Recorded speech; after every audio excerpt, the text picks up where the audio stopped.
Hola chicos, ¿cómo están? ¿Todo bien? Bueno, arrancamos con métodos espectrométricos, ¿sí? Para esta clase vamos a tener que reforzar algunos conceptos desde la conformación de la materia, ver bien qué es un espectro, ¿sí? Qué son las famosas longitudes de onda. Así que vamos a arrancar con todo eso. Bien, ¿qué son los métodos espectrométricos? Son un grupo de métodos analíticos que se basan en la espectroscopía atómica y molecular. Con eso no decimos absolutamente nada. En realidad, si entendemos cuál es la base, entonces es la forma de decir, ah, qué buena definición. Pero así como la estamos escuchando, nada, no nos sirve. Pero dentro de esas palabras que acabamos de decir, hay una en particular que nos está buchoneando bastante del tema, ¿sí? Saben que a mí me encanta comentarles esto de la etimología de las palabras, el origen, porque realmente son muy buchonas y cuando uno se acostumbra a hacer ese ejercicio, después lo pueden aplicar en las diferentes áreas de las materias o en la vida y se van a dar cuenta que muchas veces, sí, sí, a veces hay algo del conocimiento que le falla, pero se detienen en razonar qué es lo que están escuchando, qué es lo que están leyendo, lo pueden sacar para adelante, ¿sí? Obviamente eso es para salir de apuros o en un momento rápido, después uno siempre lo puede fundamentar con hacer research. ¿Por qué les quiero hablar en inglés? Se me fue la palabra en castellano. Con después buscarlo, ¿sí? Y estudiarlo más a profundidad.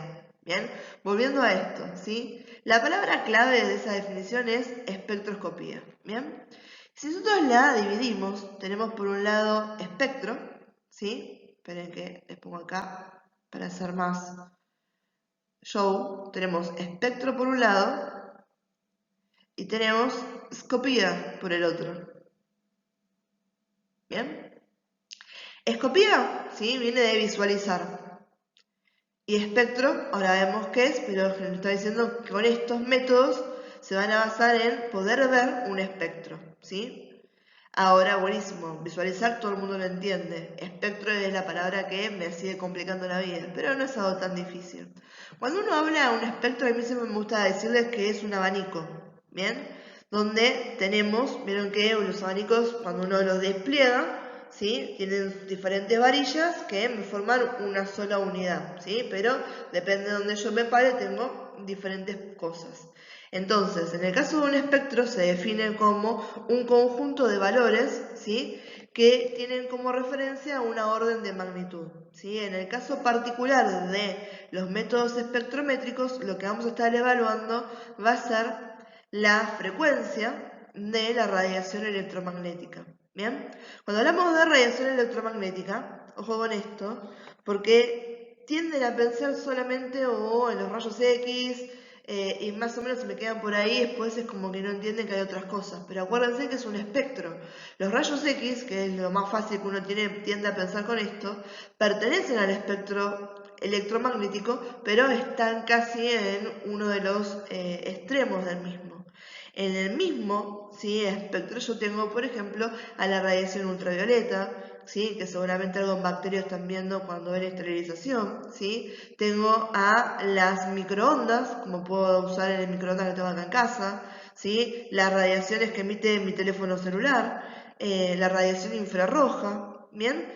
Y todo eso está dentro del espectro electromagnético, donde uno puede, ¿sí? Analizar estas energías, ¿sí? Sus frecuencias y sus longitudes de onda, y en base a eso hacer todo este espectro donde van aumentando el orden de las magnitudes y tenemos ese famoso abanico del que se estaba hablando, ¿sí? Entonces, la interacción de la radiación en cualquier punto de ese espectro con los átomos o con las moléculas, ¿sí? Es el fundamento de este grupo de métodos analíticos que vamos a ver ahora. ¿Sí? Sobre todo las técnicas espectroscópicas, que son las que vamos a ver ahora. Porque cuando uno habla de espectrometría, ¿sí? A veces se hablan de técnicas no espectroscópicas, donde vamos a ver que hay diferentes propiedades de la radiación que se ponen en juego para ahí. Algo importante también es, bueno, de dónde viene esa energía, ¿sí? Que me está marcando este espectro electromagnético, ¿bien? Vamos a ver que la radiación electromagnética surge cuando un átomo que está excitado vuelve a un nivel basal de energía y en ese proceso, conservando, ¿sí?, la ley de conservación de la energía, energía que lo había excitado, la transforma y la emite, ¿sí? La emiten como radiación electromagnética, ¿sí? Para que tengan una idea, no lo vamos a hablar porque estos fundamentos físicos están buenos que los entiendan, para que esto no sea palabrerío y nada más. Pero ustedes saben que si hablamos a nivel de la materia, hablamos de los átomos, ¿sí? Tenían orbitales y cada uno de los orbitales, depende del átomo que estoy hablando, tiene sus niveles de energía, y la famosa ley del octeto, que estoy segura que en algún momento de la carrera la han escuchado, ¿sí?, en alguna de las materias anteriores, ¿sí? Entonces, para que ustedes tengan una idea, ¿sí?, cada átomo tiene un estado fundamental de energía, que es donde le gusta estar, ¿bien? Cuando yo lo altero porque le doy energía, ese átomo puede conservar esa energía un ratito, se la puede bancar un poquito, pero eventualmente va a estar queriendo volver a su estado basal, su estado inicial, su estado de estar tranquilo, y lo que va a hacer es emitir esa energía excedente, ¿sí?, en forma de radiación. ¿Bien? Y es esa radiación la que estamos midiendo, y en base a eso nos da características de ese átomo, ¿sí? Yo en base a esa radiación que me emitió puedo saber características de ese átomo, o puedo saber características de la molécula, ¿sí?, o de la materia que estoy estudiando, ¿sí? Por eso es que es importante. Y lo bueno de esta radiación electromagnética es que podemos obtenerla y poder analizar ciertas cosas que están extremadamente lejos a nosotros. Igualmente tener información. Piense que nosotros sabemos, por ejemplo, cómo está compuesto el Sol. Y ningún científico fue a tomar muestras a la superficie del Sol, ni mucho menos. ¿Bien? Pero yo sé que están llegando acá a radiación, por ejemplo, ¿sí?, ultravioleta, ¿sí?, o otro tipo de la radiación lumínica. ¿Bien? Entonces, en base al estudio de eso, ¿sí?, uno puede inferir ciertas características de algo que está años luz de nosotros, ¿bien? Son muy interesantes todos estos métodos, ¿bien? Entonces, para redondear esto y que se entienda bien, los métodos espectrométricos entonces es este grupo de métodos que están utilizando, ¿sí?, la espectroscopía atómica y molecular, bien, que es esta visualización de un espectro que nos va a dar información sobre especies atómicas y moleculares en base a la interacción que tiene la radiación electromagnética con la materia, ¿sí? O sea, con átomos, moléculas, ¿bien? Y los podemos dividir en grandes rasgos en dos grupos. Los que vamos a estudiar nosotros acá en esta clase, que son las técnicas espectroscópicas, donde el analito, ¿sí?, al haber interaccionado con esa radiación, sufre un proceso de absorción, de emisión o de luminiscencia, y las técnicas que van a ser no espectroscópicas, donde las propiedades que estamos analizando son diferentes a estas tres que nombramos. Y para dar algunos ejemplos tenemos la refracción y la dispersión. ¿Bien? Y acuérdense que esa radiación electromagnética yo la colocaba dentro de un espectro donde tengo diferentes, ¿sí?, órdenes de magnitudes, entonces puedo estar trabajando con diferentes tipos de radiaciones que cada una de ellas va a tener una característica en particular y una forma de interaccionar con la materia en particular. De la misma forma, ¿sí?, que interacciona la radiación de mi microondas con la materia, a cómo interacciona la radiación de un equipo de acelerador de electrones que uno utiliza en radioterapia para el tratamiento oncológico de los pacientes, ¿sí? Lo mismo, estamos hablando de radiación, sí. ¿Están las dos en el espectro electromagnético? Sí. ¿Interacciona de la misma manera? No.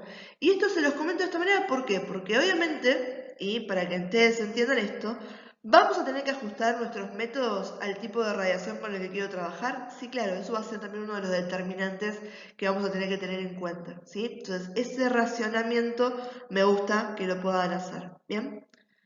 Espero que se haya entendido. Vamos entonces a hablar un poquito más de algunas cositas de estos conceptos básicos que les comentaba recién, un poco más en profundidad, y después sí arrancamos al 100% con los métodos espectrométricos. Bueno, y si hablábamos de conceptos básicos, acá tenemos uno que es primordial, lo que estamos viendo ahí, ¿sí? Es el átomo, ¿bien? Que le habíamos puesto átomo porque pensábamos que era lo más chiquito a lo que podíamos llegar, entonces dijimos, ah, indivisible, hermoso. Y después algún científico loco dijo, no, y si revolvemos esto, ¿sí? Contra una superficie más dura y vemos qué pasa, y lo hizo varias veces y que logró ver que se podía romper en partes más chiquitas en partículas subatómicas y ahí descubrimos que el átomo estaba compuesto por protones, por neutrones y por electrones, ¿sí? Los protones y los electrones son partículas con carga, ¿sí? Los protones tienen carga positiva, los electrones tienen carga negativa y los neutrones son aquellos que tienen carga neutra. En el núcleo del átomo, sí, vamos a encontrar protones y neutrones, ¿bien? Y es necesario que estén los neutrones ahí en el medio sin carga, porque acuérdense que las cargas iguales se repelen, mientras que las cargas opuestas se atraen. Entonces, si yo tengo muchos protones, tengo que tener en el medio estos neutrones que me los están como separando para que no se me enojen y empiecen a querer escapar de ese núcleo. ¿Bien? A veces pasa eso, ¿sí?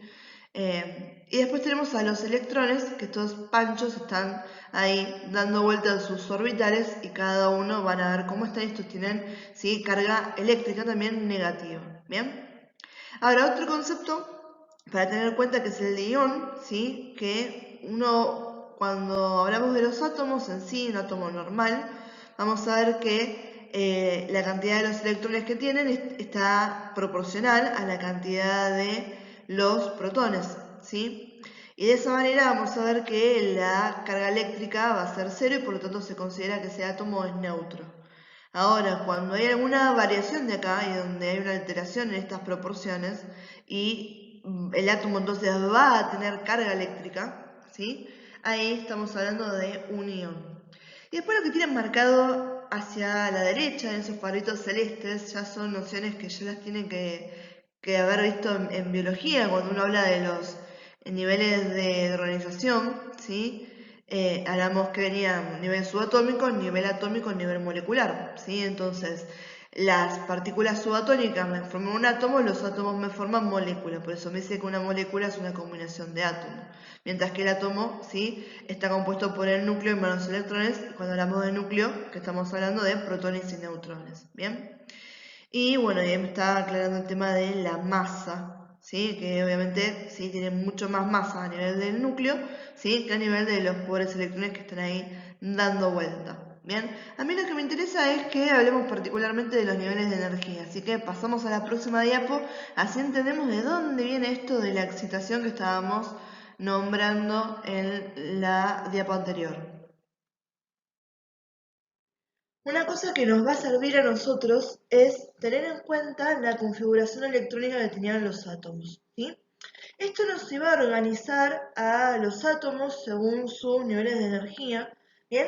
En cuanto a realidad al nivel de energía que tienen los electrones, estaban ocupando diferentes capas alrededor del núcleo, ¿sí? Que esto venía del modelo atómico de Bohr y se estudió muchísimo con lo que es el átomo de helio, ¿sí?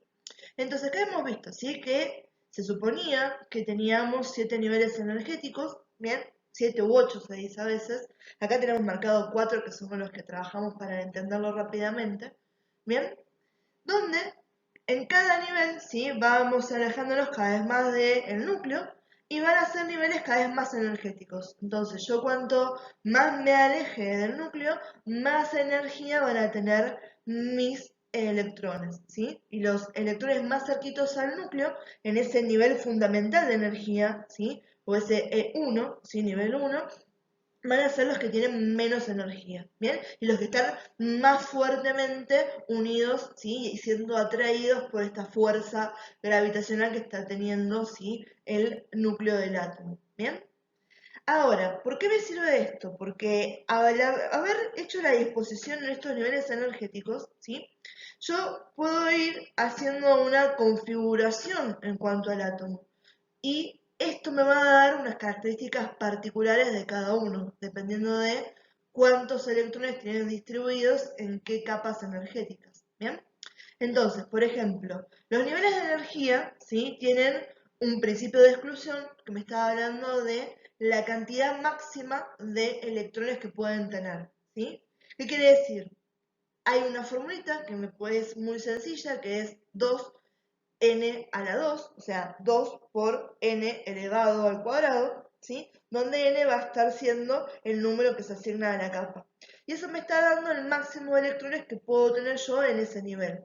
El máximo no quiere decir que yo tenga siempre ocupado con esta cantidad de electrones, pero es más de esto no voy a poder tener en ese nivel, ¿sí? Entonces, por ejemplo, en el nivel 1 tengo 2, ¿sí? Por 1 es el nivel, 1 al cuadrado es 1, 1 por 2, 2, puedo tener solamente 2 electrones como máximo. Nivel 2, 2 al cuadrado 4, 4 por 2, 8, puedo tener 8 electrones como máximo. Nivel 3, 3 al cuadrado 9, 9 por 2, 18, puedo tener 18 electrones como máximo. Nivel 4, ¿sí? 4 al cuadrado es 16, 16 por 2, 32 como un máximo de electrones. ¿Bien? Ahora, no nos quedamos con esto nada más. Sabemos que también podíamos tener subniveles, ¿bien? Que me estaban hablando de cómo se podían llegar a distribuir estos, ¿sí? Electrones y era después lo que se hacía, si se acuerdan de ese sufrimiento de la secundaria, con las diagonales, ¿sí? Entonces, los subniveles, que estos pueden estar, ¿sí? En estas capas, son el subnivel S, ¿sí? Que viene de Sharp, en su nivel P, que viene de Principal, el su nivel D, que viene de Diffuse, ¿sí? Y el su nivel F, que es de Fundamental, ¿sí? SPDF, punto. ¿Bien? Y estos me están diciendo, ¿sí? ¿Cuántos van a ser la cantidad de electrones máximos que tienen? Yo voy a encontrar que en el subnivel S tengo un máximo de 2 electrones, en el P tengo un máximo de 6, en el D un máximo de 10 y en el F tengo un máximo de 14, ¿sí? Por lo tanto, yo puedo estar viendo, ¿sí?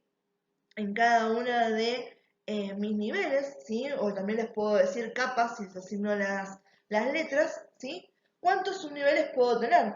Por ejemplo, el nivel 1, ¿sí? Me admitía 2 electrones, entonces solamente puedo tener ocupado con el subnivel S. En el nivel 2 yo tenía un máximo de 8 electrones, entonces puedo tener el subnivel S que tiene 2 electrones y al subnivel 6 que tiene 2 electrones. 6 más 2 es 8, ¿sí? Más de esos no me acepta. En el nivel 3 yo tenía, ¿sí? La capacidad para 18 electrones. O sea, ¿puedo tener un subnivel S? Sí, tengo 2. Subnivel 6, sí, ahí tengo 8. Y si le agrego el subnivel, ¿sí? D, ahora tengo 10, ¿sí? 10 más 6, 16, más 2, 18. Justamente el máximo de electrones que puedo tener ahí.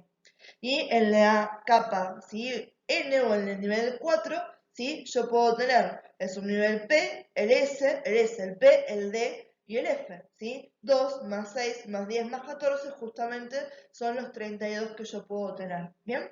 ¿Qué quiere decir eso? Es que yo puedo tener 32 electrones, sí, pero también podría tener un poquito menos, ¿sí? Podría tener, ¿sí? 30, ¿sí? Estamos hablando del máximo cuando estamos diciendo esto.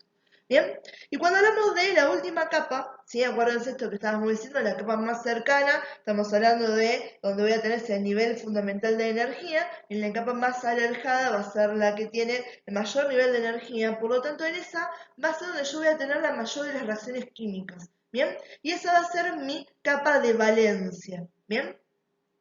¿Y por qué yo voy a tener reacciones, ¿sí? Químicas? ¿Sí? ¿Por qué estoy haciendo todo esto? Porque voy a buscar siempre lo que es la estabilidad, ¿bien? Que sigue lo que se llama la ley del octeto, ¿sí? Donde me está diciendo que los átomos se quedan tranquilos cuando en su capa de valencia tienen, ¿sí? 8 átomos, ¿bien? Que esto seguramente se recontra cansaron de verlo en química, ¿sí? Cuando se hablaba de los tipos de enlace. ¿Sí? Cómo buscábamos, ¿sí? Cómo interaccionaba el oxígeno con el otro, ¿sí? Decimos, bueno, le comparto 2 electrones, si tengo 6, le agrego 2 a ese, tengo 8, listo, estoy tranquilo, hice mi enlace. ¿Bien? Ahora, todo este lío, ¿sí? Que volvemos a retomar acá, ¿sí? Yo se los expliqué un poquito rápido porque es algo que no me interesa que ustedes vuelvan a retomar a cómo se hacen las configuraciones y demás. Sí me interesa que entiendan este concepto de energía, porque lo vamos a ver ahora cuando expliquemos en lo que es, ¿sí?, excitación y lo que es desexcitación, que es el camino que está haciendo un electrón hacia un nivel más elevado de energía que le corresponde y el retroceso hacia donde realmente tiene que estar. Y es que en base a estas configuraciones electrónicas y la energía, ¿sí?, y estos caminos de excitación y desexcitación, yo voy a poder hacer, ¿sí?, estudios donde voy a ver, ¿sí?, el espectro de absorción y el espectro de emisión del átomo, ¿sí? Y en base a eso, ¿sí?, son específicos de cada especie atómica, por lo tanto yo puedo saber con qué estoy tratando y puedo saber la información que se corresponde a un átomo en particular. Y yo sé que los átomos me están formando elementos, me están formando moléculas, por lo tanto puedo, ¿sí?, tener algo mucho más grande que un solo átomo y estar recibiendo a través de lo que puedo dilucidar de los átomos información de ese todo a partir de ellos, ¿sí? Entonces por eso es que es importante esto, para que ustedes tengan esta noción de que las configuraciones electrónicas, ¿sí?, son específicas para cada uno de los átomos. Incluso uno puede tomar estas configuraciones y ver que las tablas periódicas, ¿sí?, tienen una división en cuanto, por ejemplo, a los subniveles de energía, ¿sí? Cuáles van a ser los elementos que tengo en el subnivel S, en el subnivel P, en el D, el F, y los tenemos separados de esa manera, ¿bien? Entonces, esto me interesa para que lo podamos aplicar más adelante. Bien, recibir información de los átomos a mí me súper interesa porque en base a ellos yo puedo ver, ¿sí?, y sacar información sobre cómo están compuestas las moléculas, ¿sí?, o la materia que me están formando. Recordemos, y esto es bien básico, que podemos hablar de los elementos o podemos hablar de los compuestos, ¿sí? Cuando hablamos de elementos en los que tenía los mismos átomos, y si tengo compuestos es que ya están formados por átomos diferentes, ¿bien? ¿Y por qué les digo esto de que nos interesa estudiar los átomos y que puedo recibir información? Porque estamos utilizando radiación, ¿bien? La radiación siempre que esté interaccionando con un sistema biológico, ¿bien? O con moléculas como estamos hablando acá, va a estar generando reacciones químicas, ¿sí? A niveles de lo que se dice, yo seguramente me escuchen decirlo en algún otro momento, ¿sí? Físico, químico, biológico, ¿sí? Ese es el orden de las reacciones, ¿sí? Interacciones físicas producen reacciones químicas que se traducen a nivel biológico, ¿bien? Ahora, ¿cuál es el tema con esto? Que si bien las moléculas pueden llegar a recombinarse o romper sus enlaces, ¿bien?, los átomos permanecen inalterables frente a la radiación al rango del que estamos hablando. Por lo tanto, siempre puedo utilizarla y estar recibiendo información, ¿sí?, de esos átomos y después eso hacer una extrapolación hacia, ¿sí?, la estructura que me estaban formando, hacia la molécula o el compuesto, ¿sí?, o la materia a la que pertenecían esos átomos de los cuales estoy recibiendo información. Por eso que es por ejemplo, la espectroscopía atómica es una de las que vamos a nombrar como estos métodos a estudiar.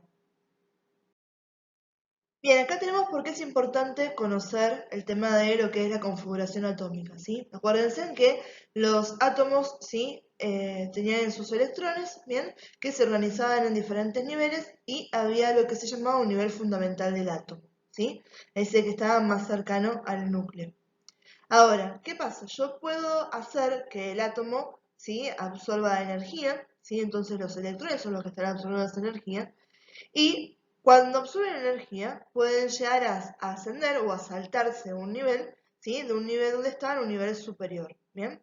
Y ahí estamos diciendo que el átomo está en un estado excitado, ¿bien? Porque acaba de recibir energía. ¿Qué pasa con eso? ¿Sí? Y ahí teníamos lo que yo podría marcar como el espectro de absorción del átomo, ¿sí? Y ver cuáles eran los puntos donde podía recibir esa energía y ya estaba marcando un tipo de espectro, ¿sí? Espectro de absorción. Ahora, ¿sí?, no se acaba ahí, porque ¿qué pasa? Ese estado alterado de energía, yo no lo puedo mantener, no lo puedo sostener por el tiempo, porque recuerden que el átomo en sí tenía un estado de metaestabilidad, donde estaba tranquilo, donde estaba a gusto, ¿sí?, donde sus reacciones estaban, ¿sí?, en equilibrio. Por lo tanto, ahora que tiene esa energía bien extra, ¿sí?, si bien el electrón saltó un nivel, no es el nivel donde le corresponde estar y donde le gustaría estar a ese electrón. Entonces, ¿qué pasa? Esa energía tiene que ir a algún lado, no la podemos perder, ¿sí? La energía se transforma, ¿bien? Entonces, el electrón va a querer volver a su estado original. Y el proceso en el que vuelve al estado original es lo que se llama desexcitación, ¿sí? Entonces, como les comentaba, ¿sí? Está lo que se llama el principio de conservación. La energía, ¿sí? No la perdemos, se transforma. Por lo tanto, cuando ese electrón está volviendo a su estado original, ¿sí? Donde está en su nivel energético que le corresponde, esa energía extra que había recibido producto de la excitación ahora la va a devolver en forma de fotones, ¿sí? Esos fotones, ¿sí? Yo puedo calcular qué energía tienen, ¿sí? Yo voy a saber que la energía del fotón va a ser igual a la diferencia entre las capas de energía que haya transitado ese electrón, ¿sí? O sea, depende qué tanto saltó ese electrón de niveles energéticos, cuánto va a ser, o más o menos, la energía de mi fotón, ¿sí? A mayor separación, mayor energía del fotón, ¿sí? Teníamos, como hemos visto, muchas capas y niveles en la corteza atómica, ¿sí? Por lo tanto, los fotones que se emiten pueden ser de diferentes energías, dependiendo de cómo se organizan los electrones de ese átomo en los orbitales, ¿sí? Acuérdense en que iban a ocupar, ¿sí? Lugares precisos y dependían cómo estén ocupados los orbitales del átomo, ¿bien? Y dependiendo de las capacidades que tenga de absorción y por ende de excitación, yo voy a tener ahora, en este sentido, ¿sí? Un espectro de radiación o de emisión de energía que va a ser característico del átomo. Entonces ahora también tengo otro espectro donde yo puedo ver todas las emisiones de fotones que tiene ese átomo en particular, ¿sí? Entonces, en todo este proceso que es de ida y vuelta, yo tengo dos espectros que puedo utilizar un montón para poder, ¿sí? Viendo uno, viendo el otro, saber cuál es ese átomo que me está haciendo el proceso, ¿sí? Cuál es el átomo que está absorbiendo en esos niveles o cuál es el átomo que me está emitiendo fotones a esos niveles, ¿sí? En ese espectro, ¿sí? Por eso el proceso de excitación y desexcitación, ¿sí? Lo tomamos como algo continuo y tenemos en los dos extremos, ¿sí? Espectros que nos sirven un montonazo para saber información sobre ese átomo, porque son característicos del átomo, ¿sí? Por lo tanto, es esto que me está dando a mí la posibilidad de recibir información, de separar ese átomo del resto, ¿bien? Y saber entonces cuál es la composición básica de aquel compuesto, aquella molécula, ¿sí? Aquella estructura que estoy queriendo estudiar. Bien, acá tenemos el famoso espectro electromagnético que vamos a utilizar, ¿sí? Esto empieza acá, en lo que va a ser el espectro de luz visible. Y el que nos da el puntapié para poder hablar de todo esto fue Isaac Newton, quien hizo un experimento que seguramente si alguno de ustedes es fanático de Pink Floyd, sí lo tiene en la cabeza, esa imagen, ¿bien? Que es la de la luz blanca pasando por un prisma que me la descompone en todos los colores del arco iris, que son todos, ¿sí? Todas las longitudes de onda visible, de luz visible, que podemos detectar con nuestros ojos, ¿sí? Nosotros vemos esos colores, los detectamos, ¿sí? A partir de la luz, ¿bien? Eh, entonces, eso fue lo primero que nos dio el puntapié, pero esto es una partecita muy, muy pequeña, ¿sí? Del espectro electromagnético. Después el que apareció, ¿sí? Fue William Herschel, ¿sí? Que tomó esta iniciativa y descubrió que estaba, ¿sí? El espectro infrarrojo. Él estaba haciendo mediciones con un termómetro para ver cuál era la temperatura a cada uno de estos colores, a cada una de estas longitudes de onda, y se dio cuenta que si se iba un poquito más para abajo del rojo, había mayores temperaturas. Entonces, empíricamente, ¿sí? O sea, a raíz de lo que estaba haciendo el experimento, él dilucidó que había algo más, o sea que había parte del espectro, ¿sí? Que no era visible, ¿bien? Y ahí es donde tuvimos el espectro ultravioleta y el espectro infrarrojo. Después tenemos, ¿sí? Fíjense que nos podemos seguir desde acá y podemos ir más arriba y más abajo, ¿sí? Que estamos teniendo acá una onda, ¿sí? Y fíjense en que acá vamos teniendo una onda y vamos a tener que hay longitudes, ¿sí? Hay frecuencias, ¿sí? Y uno va a tener también energía. ¿sí? Entonces hacemos una relación entre frecuencia, longitud de onda y energía. ¿Bien? Cuanto más nos estamos yendo hacia arriba, ¿sí? Que tenemos mayores frecuencias y longitudes de onda más pequeñas, ¿sí? En este caso vamos a ir hacia lo que van a ser puntos mucho más energéticos. Y cuando yo tengo más energía, son los más peligrosos, por decirlo de una manera, porque a más energía, más reactividad voy a tener, ¿sí? Sobre todo con los sistemas biológicos. Fíjense que acá, por ejemplo, tenemos a los rayos X, ¿sí? Que esto que se lo grabado en la cabeza, cada vez que los rayos X, ¿sí? Que la radiación está interaccionando con la materia, está habiendo un daño a nivel del ADN, ¿sí? Que se repare después o no, dependiendo de un montón de factores, no me interesa, pero siempre hay un daño, ¿sí? A nivel biológico, ¿sí? Entonces acá hay mucha reactividad, ¿sí? Por la cantidad de energía que van a tener. Para abajo, ¿sí? No es que no pasa nada, pero son menos energéticos, ¿sí? Entonces teníamos acá la luz visible, el espectro ultravioleta, que fíjense que ya ultravioleta nosotros, ¿sí? Tenemos que cuidarnos de la radiación ultravioleta, por eso necesitamos ponernos, ¿sí? Protector solar. Y hoy en día, y hago un paréntesis acá ya que estamos en salud, cuídense de eso, cada vez está peor el tema de la radiación ultravioleta, y estamos viendo más incidencia de cáncer de piel, así que cuiden su piel, ¿sí? Y la de su familia. ¿Bien? Entonces fíjense que ya acá puede generarnos daños, no estamos preocupándonos, imagínense si me voy más para arriba. Y ni hablar de la radiación gamma, que la tengo por acá, ¿sí? Esa que utilizan en las historietas, ¿sí?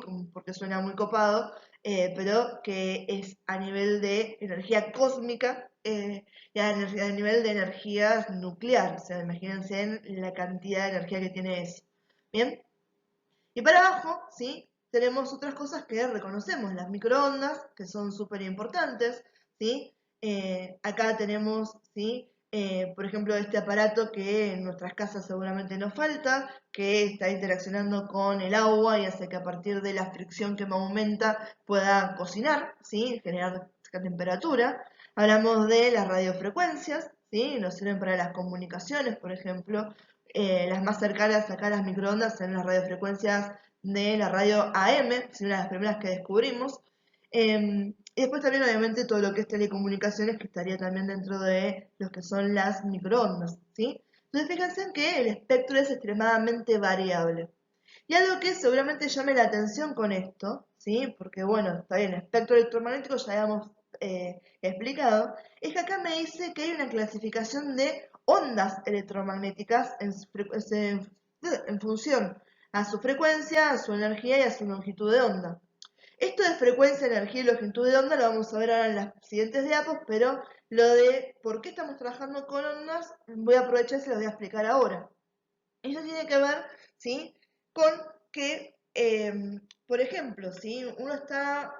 Uno conocía anteriormente que si yo tengo una carga en el vacío, ¿sí? Si una carga positiva en el vacío, esta va a estar emitiéndome un campo eléctrico, ¿bien? Y también conocemos que si yo estoy haciendo pasar corriente por lo que sería un alambre, ¿sí? Se van a generar alrededor de ese alambre los que van a ser campos magnéticos, ¿sí? Y esas eran las dos formas que yo conocía, ¿sí? O las que empezamos a conocer para generar campos eléctricos y para generar campos magnéticos, ¿bien? Fíjense acá, tenemos espectro electromagnético, ya me estaba buchoneando, ¿sí? Lo que estamos hablando ahora. ¿Qué pasó? Se siguió investigando y nos dimos cuenta que cuando yo tengo variaciones en mi campo eléctrico, puedo estar generando un campo magnético. Y si yo tengo variaciones en un campo magnético, puedo generar un campo eléctrico, ¿sí? Entonces yo podría generar un campo eléctrico sin tener, ¿sí? Alteraciones en lo que es la carga, y yo puedo generar un campo magnético sin tener que hacer pasar corriente, ¿sí? Y lo que estamos viendo es que esto se puede comportar de una manera continua, o sea, yo genero un campo eléctrico variable, este me genera un campo magnético variable, que a su vez me puede generar un campo eléctrico variable, y así sigo, ¿sí? Como si fuera una cosa cíclica, ¿sí? Entonces, ¿cómo se representa esa relación, ¿sí? Electromagnética? Que puede propagarse, ¿sí? Como si fuera una onda, ¿sí? Entonces, que voy a tener ondas electromagnéticas. Electro porque tienen partes de este campo variable eléctrico. Magnético porque voy a tener un campo magnético variable. Y ondas porque van a tener las propiedades de propagación que son justamente de las ondas, ¿bien? En las ondas simples. Con una particularidad súper interesante es que estas ondas electromagnéticas no necesitan un medio para propagarse, pueden viajar por el vacío, ¿sí? Entonces de ahí viene el tema de onda electromagnética, ¿sí? Y las ondas electromagnéticas y el estudio, ¿sí?, de sus características, ¿bien? La frecuencia, la longitud de onda, la amplitud, ¿sí? Todo eso me va a dar información en cuanto a la energía que voy a estar teniendo, ¿sí? Y lo que puedo hacer para utilizarlas, ¿sí? Estoy utilizando estas mediciones que es lo que vamos a estar chusmeteando un poco más en profundidad en las últimas diapos de esta clase.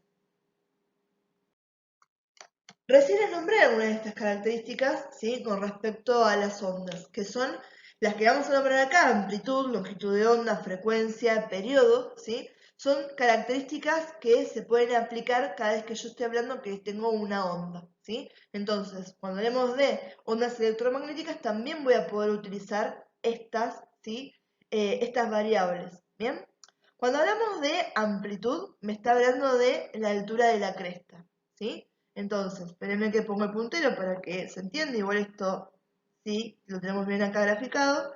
Esto que estamos hablando acá. Fíjense, yo tengo acá una oscilación. Y en realidad, si yo esto lo quisiera hacer como corresponde, espérenme que lo voy a poner acá, ¿sí?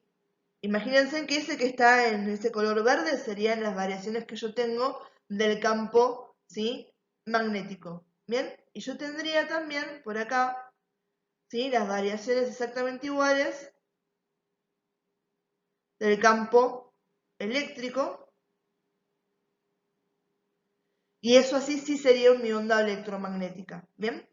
Acá en este caso no se les hace de esa manera, les puse lo que sería así sencillo para que no nos confunda esto en el medio, pero tengo una idea que la representación de una onda electromagnética sería más cercana a como lo dibujé yo recién, ¿sí? Las dos, el campo, ¿sí?, magnético, el campo eléctrico, y tengo estas crestas y estos valles porque tengo esa famosa oscilación, esas variaciones de las que estuvimos hablando recién para haber generado esta onda, ¿sí? Y justamente una onda me está haciendo eso, estoy teniendo fluctuaciones, ¿sí? Un ondeo, ¿bien? Entonces, cuando hablamos de la amplitud, ¿sí?, yo estoy hablando de la altura de la cresta, ¿sí?, el punto máximo. Y la amplitud va a estar relacionada con la potencia, o sea, una relación entre la energía y el tiempo, ¿sí?, que me sirve para propagarse acá en el espacio, ¿sí? Entonces, a mayor energía, ¿sí?, en realidad voy a tener menor amplitud de onda. Cuando hablemos de longitud de onda, ¿sí?, perdón, a mayor energía voy a tener mayor amplitud de onda, ¿sí? Voy a tener picos más extensos, más para arriba, más grandes. Cuando hablamos de longitud de onda, ¿sí?, es la distancia que yo tengo en una cresta y la otra, entre este punto y este punto máximo, ¿sí? Y esto va a ser inversamente a la frecuencia, ¿sí? A menor frecuencia, ¿sí?, yo voy a tener mayor longitud de onda.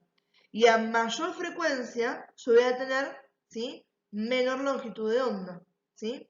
Cuando hablamos de la frecuencia, estamos hablando de la cantidad de veces que estoy oscilando, ¿sí?, por unidad de tiempo.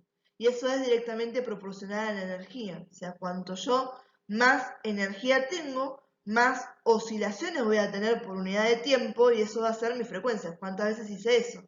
Y si ustedes tienen un cordón, si yo estoy en clase y tengo puestas zapatillas, siempre me saco un cordón o algo, encuentro un cable para revolearles, ¿sí?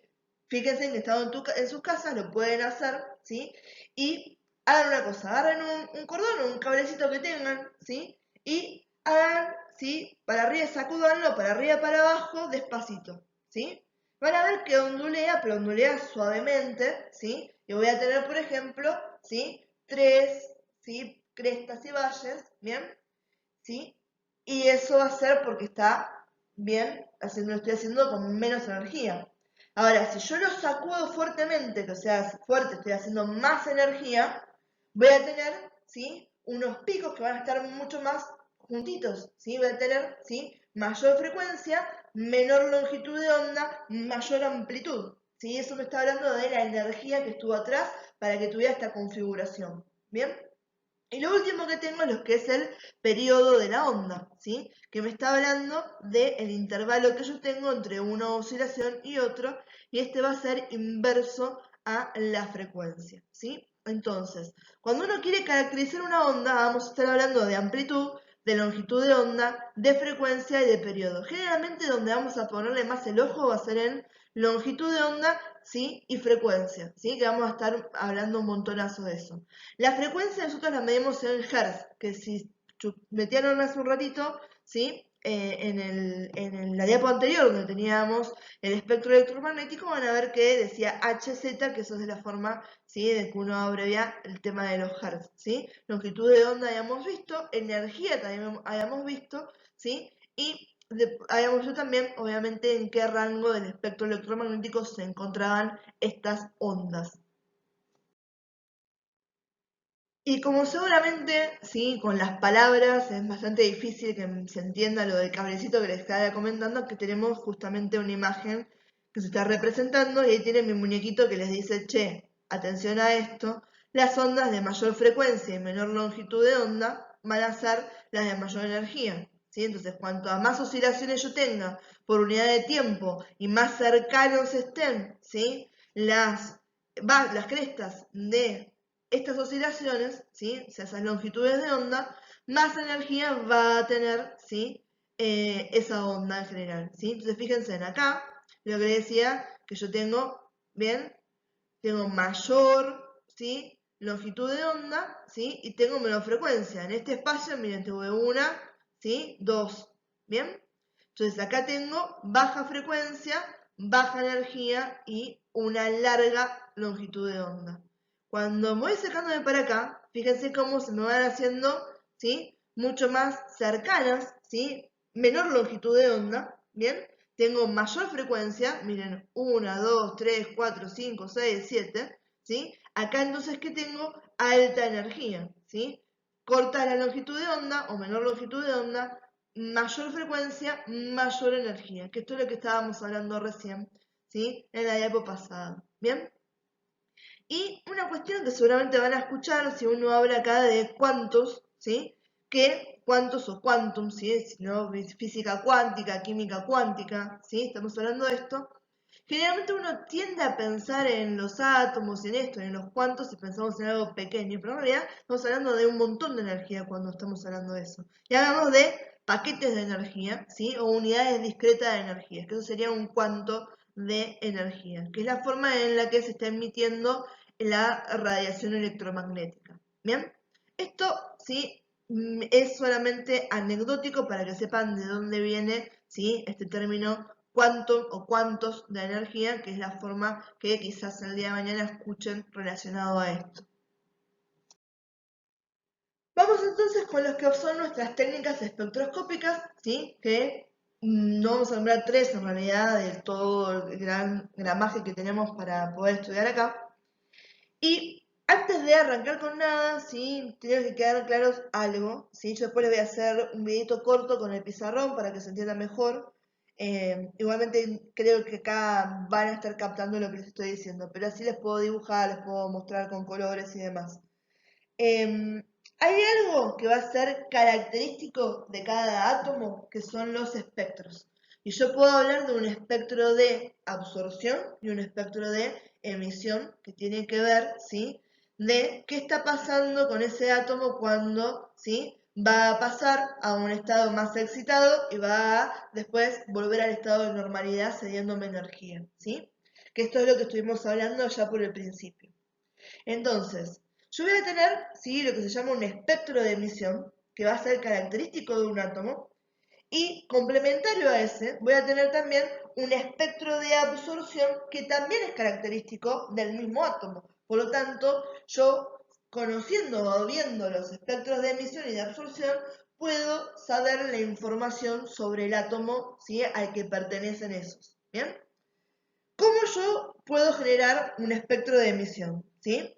Por ejemplo, caliento un elemento gaseoso hasta que éste llegue a la incandescencia, ¿sí? Eso va a hacer que se produzca una emisión de luz que cuando yo la hago pasar a través de un prisma, veo que se está descomponiendo, se me está separando en un espectro discontinuo, ¿sí? Porque voy a tener, ¿sí?, espacios entre uno y otro, que va a estar compuesto por líneas emitidas a longitudes de onda específicas, a lo que vamos a conocer cuando lo tomamos en conjunto como el espectro de emisión de ese átomo, ¿sí? Complementariamente, entonces, yo puedo ver la absorción que tenga ese átomo y medir lo que va a ser el espectro de absorción. Entonces, yo para eso lo que voy a hacer es, voy a iluminar con luz blanca, esta que contiene todo lo que va a ser, ¿sí?, el espectro de luz visible, ¿sí? Voy a iluminar un gas de forma de que ahora lo que voy a ver es que en todo mi espectro de colores, ¿sí?, voy a tener la aparición sobre este fondo iluminado de líneas que son oscuras, ¿sí?, donde me falta el color. Y esas líneas, ¿sí?, que van a ser exactamente complementarias a las que me aparecieron con color cuando vi el espectro de emisión, van a ser y van a corresponderse a longitudes de ondas en las que el elemento va a estar absorbiendo energía. Y esto tiene que ver con, ¿sí?, la configuración electrónica que tenga ese átomo en particular, ¿bien?, y la capacidad que tenga para absorber y para emitir entonces proporcionalmente esa energía. Les comentaba que aquí los que yo se los voy a mostrar, les voy a dar el ejemplo, ¿sí?, con el átomo de hidrógeno, que es el que más conocemos con respecto a este espectro de emisión y espectro de absorción. Pero ese es el fundamento que tenemos nosotros para trabajar con estas técnicas, ¿sí? Entonces, fíjense, estas técnicas espectroscópicas están basadas en la utilización de átomos en estado de vapor, estado gaseoso, como les comenté, que están siendo activados, o sea, le voy a estar dando yo mayor energía, ¿sí?, a través de lo que va a ser energía electromagnética o energía térmica. Y después de que yo hago eso, lo que voy a hacer es, voy a medir cuánta energía se absorbe o voy a medir cuánta energía es emitida cuando ese átomo que lo active vuelve a ese estado de naturalidad o estado, ¿sí?, desactivado. Presten atención a esto que les acabo de decir, ¿sí?, y fíjense en cómo tiene que ver con lo que les expliqué recién de espectro de emisión y espectro de absorción. ¿Bien? Entonces, hay algo que me va a determinar a mí el proceso en el cual yo voy a aplicar la técnica, o sea, qué técnica voy a aplicar en realidad, ¿sí? Y tiene que ver en cuanto al estado que tiene ese analito, ¿sí? Entonces, la forma en que se encuentra el analito en el momento que sufre el proceso espectroscópico va a ser un diferenciante respecto en cuanto a lo que va a ser la técnica.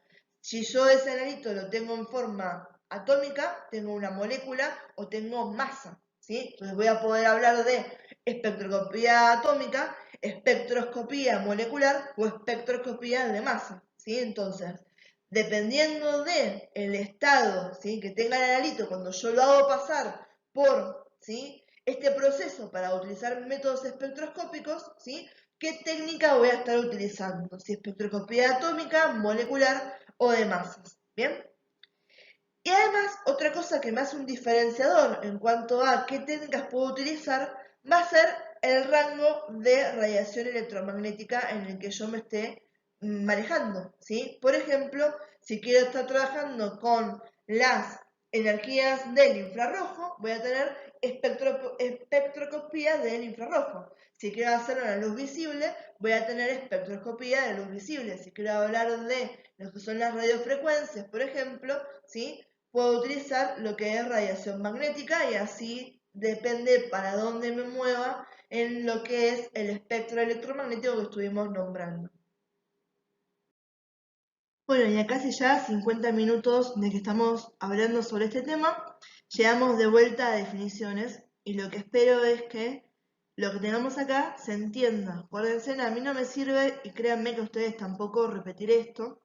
Lo ideal sería que estas definiciones, que son bien básicas y bien concreto, cuando me está contando acá esta diapo qué es lo que hace la espectroscopía, ustedes las puedan entender. Y creo que hemos cubierto absolutamente todo lo que está puesto acá. ¿Sí? Nos dice que la espectroscopía es el estudio de la interacción entre la radiación electromagnética y la materia.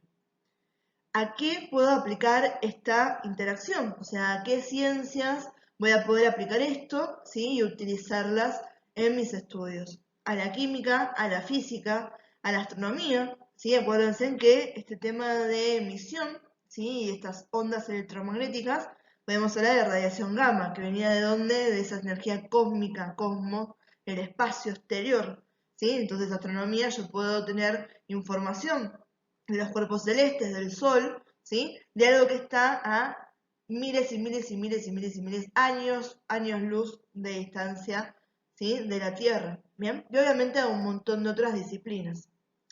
Entonces, cuando hablamos de espectroscopía, yo voy a tener un análisis espectral, o sea, estoy analizando un espectro, un conjunto de valores, ¿sí?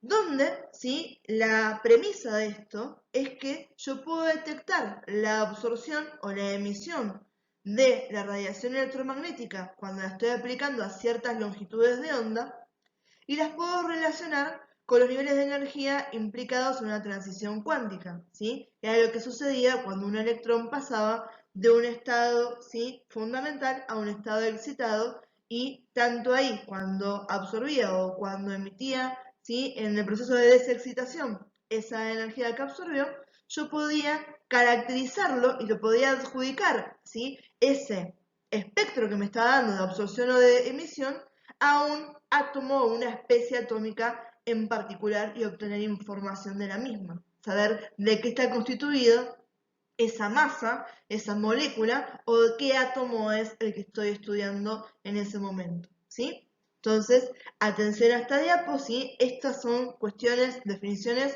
que las tienen que tener, ¿sí? Frescas y lo tienen que poder sobre todo entender, que es lo más importante. Acuérdense, ¿sí? Que no sirve, ¿sí? Repetir, porque el día de mañana cuando uno tiene un examen enfrente, ¿sí? Hay que poder aplicar este conocimiento. ¿Bien? Bueno, empezamos entonces a ver algunos de estos métodos en los cuales estamos aplicando toda la teoría que estuvimos charlando desde que empezamos, ¿sí? Este es la espectroscopía de absorción atómica. Lo que tienen acá es una variante en la cual yo puedo hacer espectroscopía de absorción atómica, que es por llama, que es la más económica de todas y entonces resulta la más utilizada. Después tenemos espectroscopía de absorción atómica de horno de grafito, ¿sí? Y lo que va a ser la espectroscopía de absorción atómica de generación de hidruros, ¿bien? Obviamente, acá estamos hablando de absorción, entonces, nosotros vimos el tema de la emisión y el tema de la absorción, ¿sí? Acá es la absorción atómica la que me está determinando, ¿sí? Y me va a permitir, ¿sí? Establecer números, ¿sí? Relaciones cuantitativas sobre la cantidad de analito que yo tengo en mi muestra, ¿sí? Sobre todo este caso lo podemos aplicar más que nada a los metales, ¿sí? Está preparada para poder detectar hasta 62 elementos metálicos, ¿sí? Eso es lo que generalmente si chusmean después van a encontrar que se utiliza muchísimo en biotecnología con lo que es bioremediación para detectar si hay contaminación y después saber qué estoy haciendo en agua o en tierras, ¿sí? Este método se usa un montón. Y más allá de lo que serían las aplicaciones, que son muchas, ¿sí? Tengan en cuenta lo de los metales es una de las más utilizadas, no es lo único que puedo analizar por este método. Volviendo al concepto de que nos basamos en la absorción, ¿sí? Justamente acá hay una ley que se llama la ley de Beer-Lambert, ¿sí? Beer igual que cerveza, ¿sí? O la ley de Beer o de Beer-Lambert, depende si le quieren dar el crédito a las dos personas o a uno solo. No me interesa la fórmula, si quieren después se las digo, ¿sí? Pero lo interesante es que esta fórmula es el precepto por lo cual nosotros podemos cuantificar la cantidad de analito que yo tengo en una muestra a través de este método, ¿sí? Nos dice que hay una relación entre lo que va a ser la pérdida del poder radiante con la concentración de la especie absorbente. ¿Qué quiere decir? Yo acá voy a estar haciendo, ¿sí? voy a estar excitando a la muestra que va a estar nebulizada, ¿sí? Voy a lograr que los átomos de esa muestra van a estar, ¿sí?, en ese estado. Está siendo excitada por una lámpara que va a estar brillando en la misma longitud de onda que el anito que yo quiero analizar. Por ejemplo, ¿sí?, si yo quiero buscar calcio en mi muestra, bueno, la lámpara va a ser de calcio. ¿Bien? ¿Y qué conocíamos nosotros? Que cuando absorbe, ¿sí?, si nosotros después vemos el espectro, ¿sí?, de absorción de eso, vamos a encontrar que en la gama de lo que era la luz visible hay ciertas franjas donde, ¿sí?, tengo ausencias porque ha sido absorbido. Cuanto más tengo de mi analito, ¿sí?, más absorción voy a tener. Bien, es proporcional en ese sentido.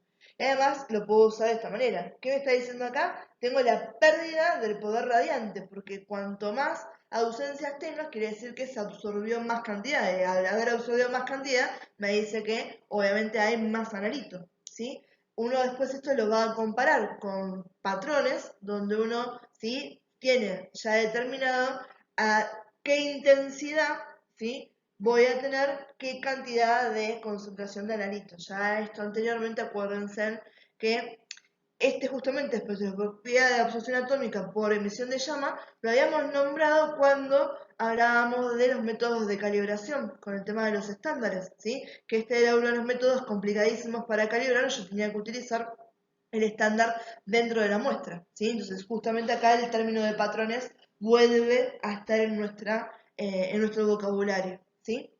Entonces, volviendo a esto, ¿qué dice la ley de Beer? Sí, que esta es importante.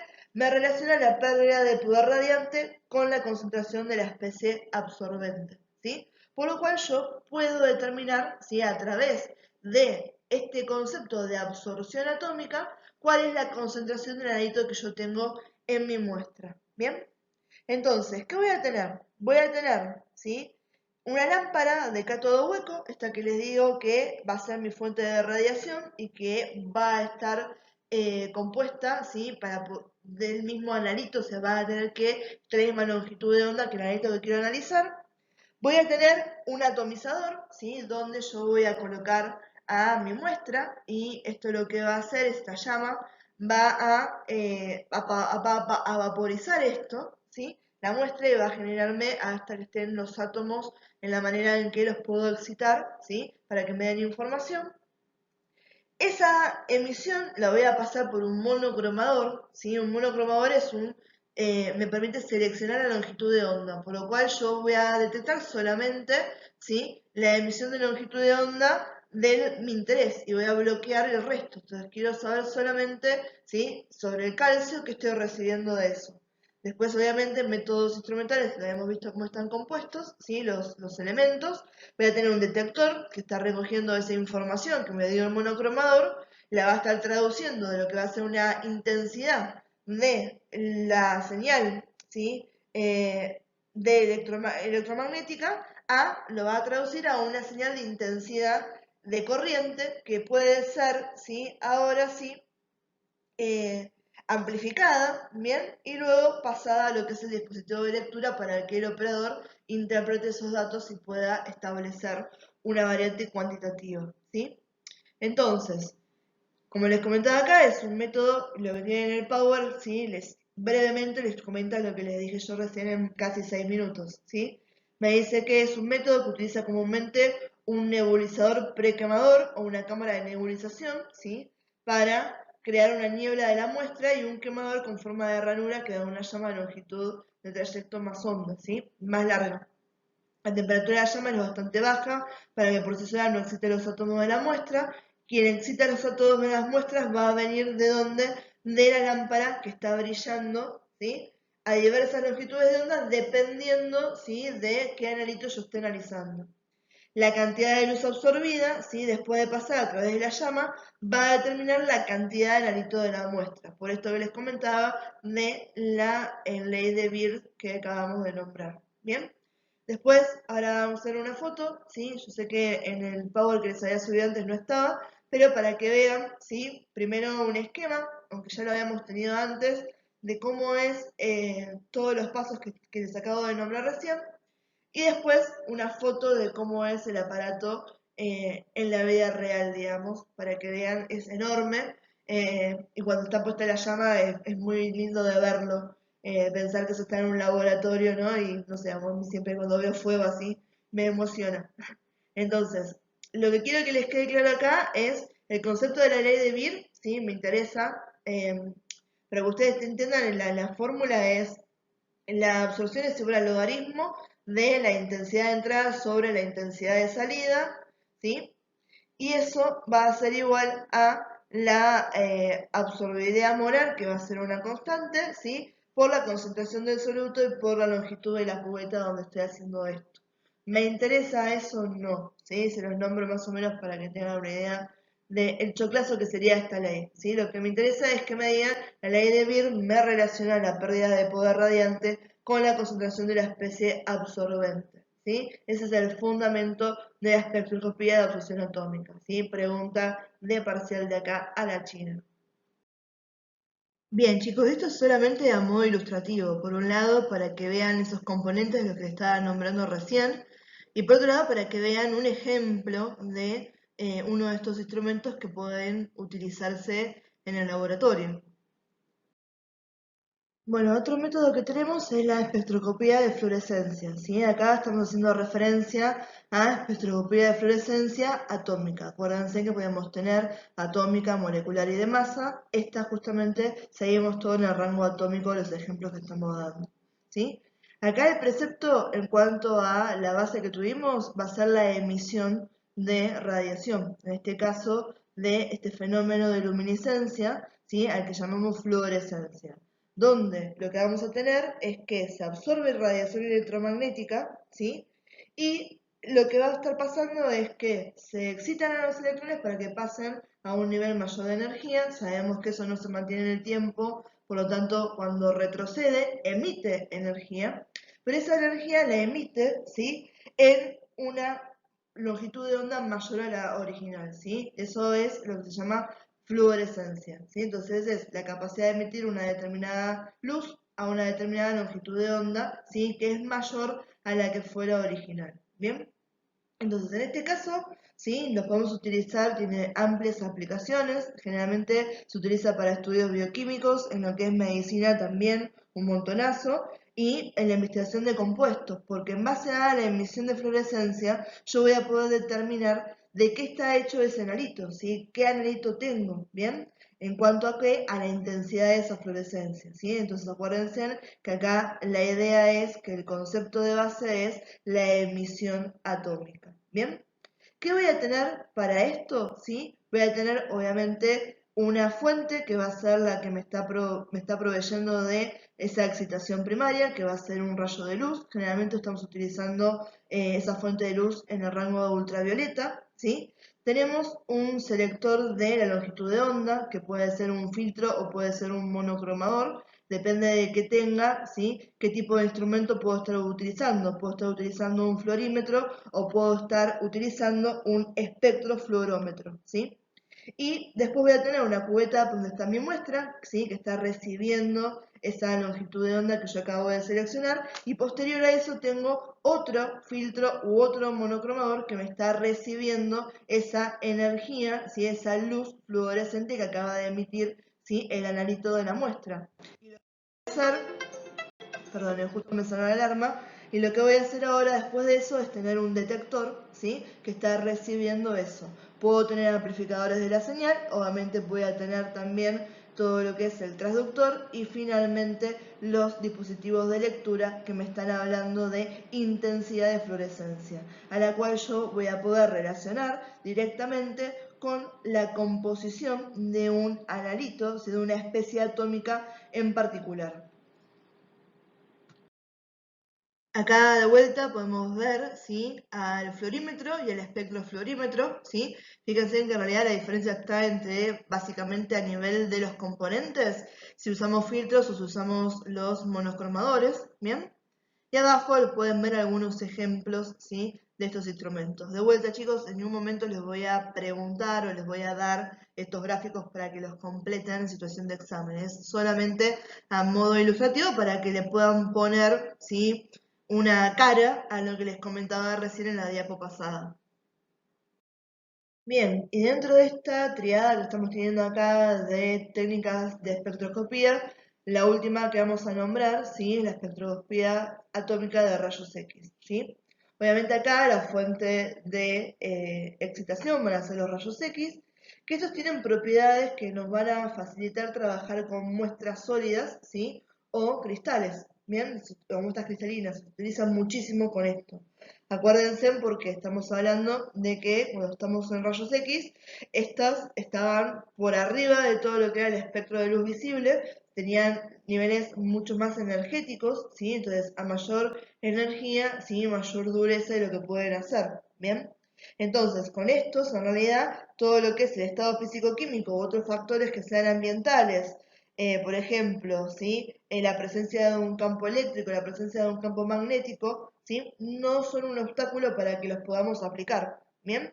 Entonces nos sirven un montonazo para trabajar con estas muestras, ¿bien? Eh, Vamos a poder tener una noción, ¿sí? Depende de qué factor con respecto a los rayos X estemos estudiando en esta espectroscopía, podemos enfocarnos en la absorción, en la fluorescencia o en la difracción, que son tres fenómenos que se suceden a raíz de la interacción de los rayos X con la materia. Bien, tengan idea que una cuestión en particular que diferentes materiales, ¿sí? Van a tener diferente absorción de los rayos X, ¿bien?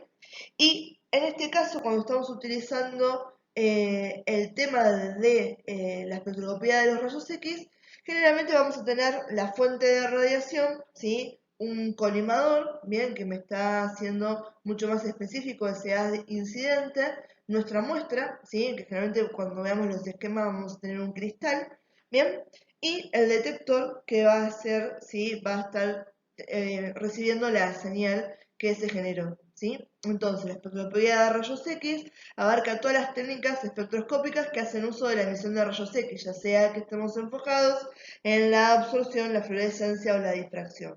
Y de esta manera nos permiten determinar la estructura electrónica o la composición o las características, ¿sí? De aquel analito, ¿sí? Que ha sufrido esa excitación en nuestra muestra. ¿Bien? La utilizamos específicamente ¿para qué? Para la determinación de muestras cristalinas y sólidas, porque estos sí tienen mayor nivel energético y nos permiten interaccionar, ¿sí? Sin estar preocupándonos por el estado físico-químico ni las condiciones ambientales. Tienen gran capacidad de penetración y logran excitar incluso a los electrones más cercanos al núcleo. Y bueno, y acá hacia la izquierda tenemos la representación de cómo está funcionando y cuáles son los componentes básicos que tenemos para cuando hacemos espectrometría de rayos X. Acuérdense que esto va a ser diferente si estoy viendo la fluorescencia, si estoy viendo la difracción o si estoy viendo la absorción que tenga los rayos X. Bien, este es un ejemplo de una máquina bastante compacta para poder hacer espectroscopía de emisión de rayos X. Bien, bien, vamos con espectrometría por absorción molecular, ultravioleta y visible. Ya acá el título nos está buchoneando varias cosas a las que tenemos que estar atentos, ¿sí? Nos dice que es molecular, por lo tanto, ¿cómo va a estar mi muestra? ¿Sí? ¿Qué voy a estar analizando? Moléculas, no átomos, no masa, ¿sí? Y por otro lado me está diciendo ultravioleta y visible. En realidad acá, para que tengan una idea, ¿sí? Este es como, bueno, un buchón, pero se quedó a medio camino. La base acá es que estamos en el rango de la luz visible y estamos utilizando también ultravioleta cercano e infrarrojo cercano, ¿sí? Esas van a ser las radiaciones electromagnéticas que yo voy a estar utilizando, ¿sí? Para este método, ¿bien? Y ahora con esto, ¿sí? La radiación absorbida por las moléculas, ¿sí? En esta región del espectro voy a tener, ¿sí? Van a provocar, como siempre, transiciones electrónicas que yo puedo cuantificar. Y esto entonces yo lo utilizo un montonazo para hacer lo que es, obviamente, determinación cuantitativa de especies inorgánicas, orgánicas y biológicas. Por lo tanto, los rangos de aplicaciones son bastante interesantes para nosotros, ¿sí? En el laboratorio, bien, y en el campo de la investigación.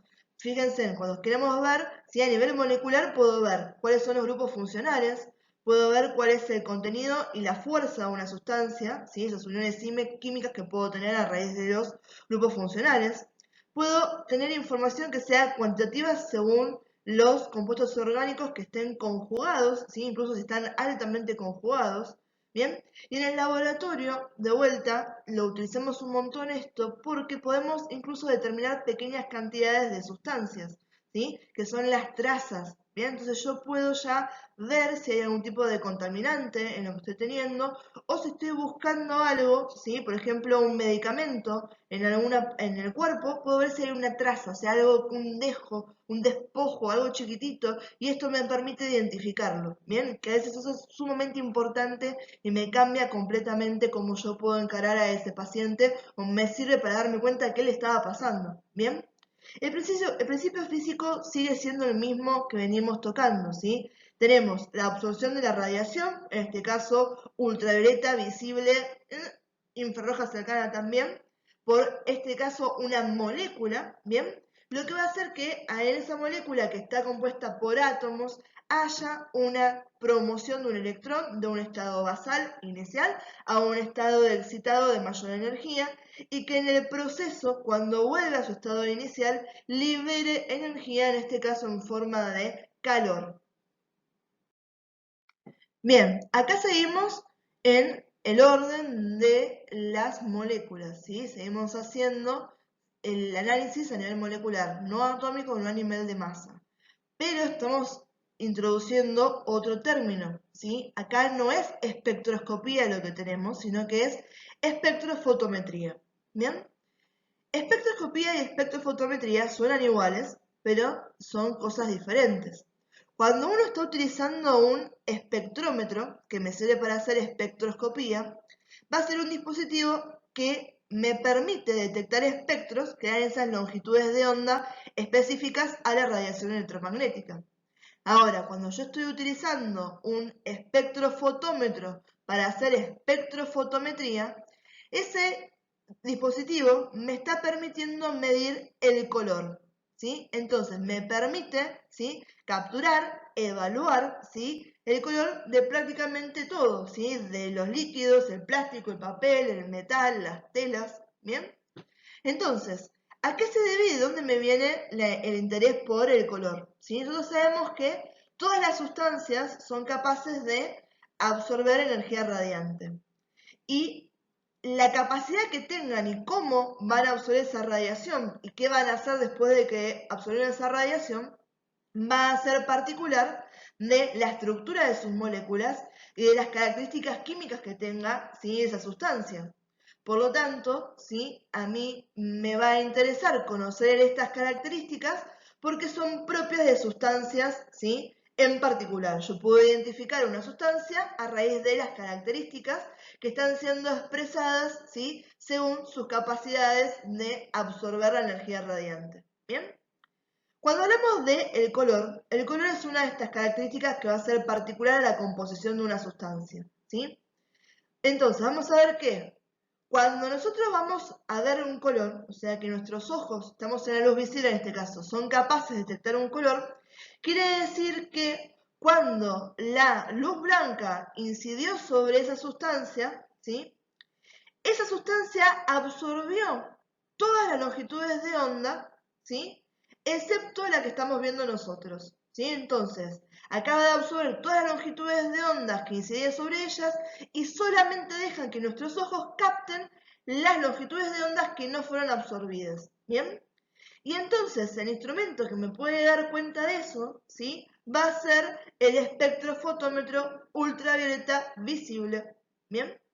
Y cuando hacemos espectrofotometría de absorción molecular ultravioleta visible, ¿sí? Esto es muy utilizado en lo que es la química analítica, ¿sí? Y está basado en la absorción de radiación ultravioleta o visible por determinadas moléculas.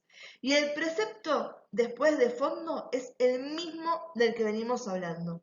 La radiación correspondiente a las regiones del espectro electromagnético van a provocar transiciones electrónicas a longitudes de ondas características a la estructura molecular de un compuesto, lo que me permite a mí hacer, ¿sí? Inferencias cuantitativas y cualitativas sobre una muestra de interés determinado, en este caso a nivel molecular. ¿Qué me interesa de acá? Que ustedes me puedan contar la diferencia entre un espectrómetro y un espectrofotómetro, ¿sí? Que no es lo mismo, por ahí que parezca y que es medio trabalengua, la espectrofotometría que la espectrometría. ¿Bien? Bueno, chicos, con esto entonces estamos terminando, ¿sí? Los métodos espectrométricos que estuvimos comentando, ¿bien? Y ya podemos arrancar la clase que viene con cromatografía, que también es extremadamente utilizado en lo que es laboratorio, ¿bien? Como siempre, no se me queden con dudas, lo que no se entienda, ¿sí? O lo que necesiten que les explique de otra manera, me avisan, utilicen todos los medios de comunicación que tienen a disposición, ¿sí? Piensen que esto después se evalúa y la idea es que ustedes lleguen al examen de la mejor manera posible, ¿sí? Entonces, listo, no les robo más tiempo, hasta acá llegamos, les mando un beso y nos vemos en la próxima clase.